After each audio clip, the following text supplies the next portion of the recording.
Selamat malam Pak Grex dan teman-teman semua. Baik, kembali lagi dengan saya Yosef Reza Cisaputra.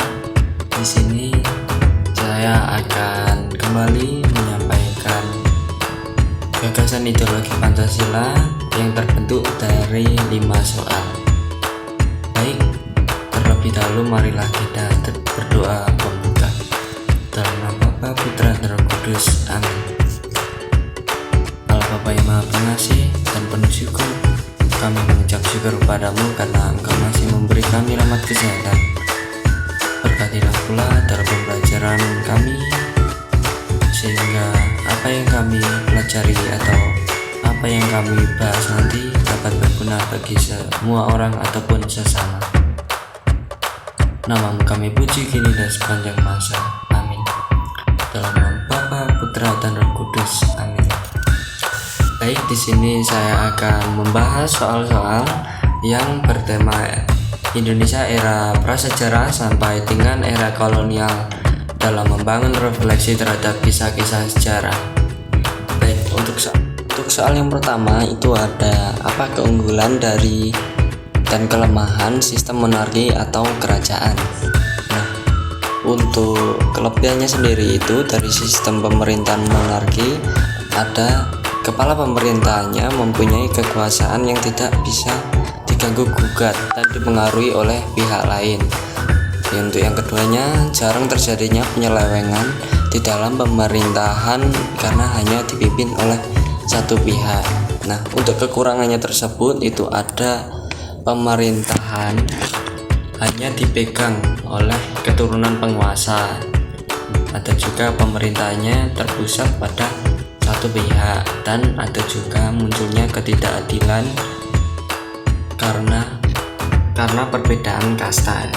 Nah, untuk soal yang nomor 2 itu ada apa keunggulan dan kelemahan sistem kolonial. Untuk kelebihannya itu ada perkembangan di bidang politik lewat pengenalan sistem demokrasi. Ada juga meskipun terbatas, sarana pendidikannya itu telah tersedia atau disediakan.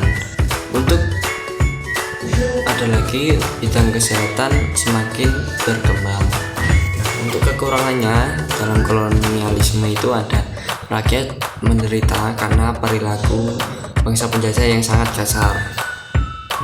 Ada juga hilangnya budaya lokal, rakyat kehilangan tanah milik mereka, dan juga mereka sewenang-wenang. Untuk soal yang ketiga, mengapa dalam sejarah Nusantara banyak terjadi perebutan kekuasaan dan juga konflik yang membawa banyak korban rakyat biasa. Nah, itu karena pada saat itu tingkat kepancasilaan dalam masyarakat Indonesia masih rendah, sedangkan masih banyak masyarakat yang primitif yang hanya memperhatikan kepentingan pribadi dan sukunya tanpa memperdulikan suku lain yang ada di Indonesia. Untuk soal yang nomor 4, mengapa menurut rumus ideologi Pancasila, nilai-nilai Pancasila adalah solusi bagi rangkaian panjang konflik di Nusantara? Nah, itu ada karena ideologi Pancasila berisikan gerakan ketuhanan yang Maha Esa, kemanusiaan yang adil dan beradab, persatuan Indonesia, kerakyatan yang adil, kerakyatan yang dipimpin oleh hikmat bijaksanaan dalam permusyawaratan perwakilan, dan juga keadilan sosial bagi seluruh rakyat Indonesia yang mendorong kita untuk dapat hidup harmonis dan maju sejahtera bersama meskipun berbeda sara. Untuk soal yang terakhir nomor 5 itu, mengapa Pancasila sungguh sesuai dengan kehidupan rakyat Indonesia? Rakyat Indonesia itu terdiri atas berbagai perbedaan.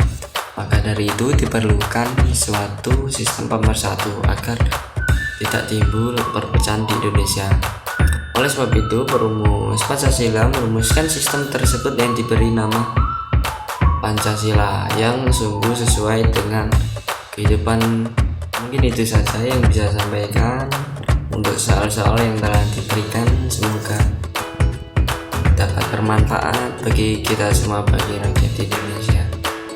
Sebelum mengakhirinya, marilah kita berdoa penutup. kasih Tuhan atas berkat pembelajaran atau pembahasan soal pada malam ini. Tuhan kiranya apa yang kami pelajari berguna bagi untuk semua orang.